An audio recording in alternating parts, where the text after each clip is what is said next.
Pendapat ayah tentang hashtag kabur aja dulu. Kabur aja dulu. Kabur aja dulu. Kabur aja dulu. Kabur aja dulu. Kabur aja dulu. Kabur aja dulu. Kabur aja dulu. Ketika keadaan tak sesuai harapan, apakah kabur adalah jawaban? Dulu, jujur saya termasuk tim kabur aja dulu. Merasa negara ini terlalu kusut untuk dibereskan. Setiap hari melihat berita, malah semakin stres. Tapi makin kesini saya sadar, kalau semua orang berpikir seperti itu, negara ini bakal semakin hancur. Terkadang kita bukan butuh pahlawan, kita cukup butuh orang-orang yang tidak menyerah. Tadinya saya mikir, lebih enak tinggal di luar negeri, tentram, bersih, adem. Tapi kalau semua orang yang mikir mending pindah beneran pindah, Indonesia bakal jadi tempat yang ditinggali, bukan dibangun. Cinta tanah air bukan berarti harus jadi superhero, tapi juga dengan tidak lari dari masalah. Awalnya saya berpikiran, kenapa kita yang harus ikut memikirkan bangsa? Kan sudah ada pejabat, kita kerjain aja tugas kita. Tapi saya lupa, bangsa ini kan milik kita juga. Tidak buang sampah sembarangan, bayar pajak, bantu tetangga. Itu juga sudah sikap nasionalisme. Saatnya kita semua jadi bagian perubahan, sekecil apapun itu.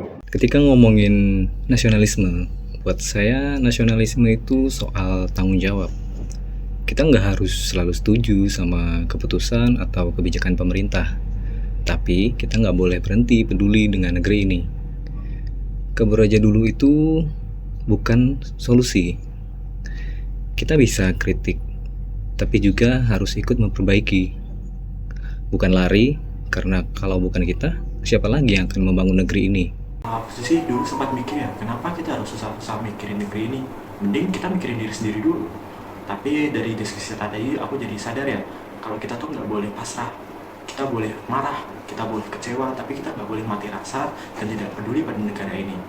Jadi kalau aku sih sekarang lebih ke tim yang ingin bertahan ya, karena aku percaya Indonesia tuh masih bisa diperbaiki. Saya percaya nasionalisme itu bisa dimulai dari hal yang kecil dan nggak melulu soal hal yang besar. Bisa dimulai dari nggak mencontek saat ujian, mengikuti kegiatan sosial, atau bahkan jujur saat diamanahkan sesuatu. Hal-hal yang terlihat sederhana dan sepele, namun disitulah awal mula karakter bangsa terbentuk. Mungkin kita pernah kecewa dengan sistem, kecewa dengan keadaan, atau mungkin dengan orang-orang yang harusnya jadi panutan. Tapi jangan pernah berhenti berharap, jangan pergi.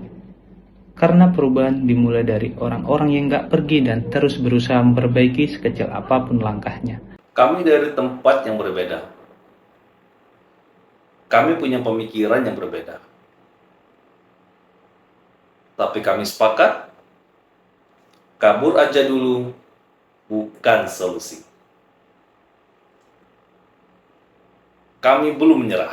Saya Ahmad Nuriman Pratama. Saya Dinda Putri Anggraini. Saya Adi Pratama Rangka Putra. Saya Aditya Rahman. Aku Aditya Suralaksana. Saya Aditya Wisnu Nugraha. Saya Afif Gatra Arsyiri. Karena kami Cinta negeri ini Sempurna.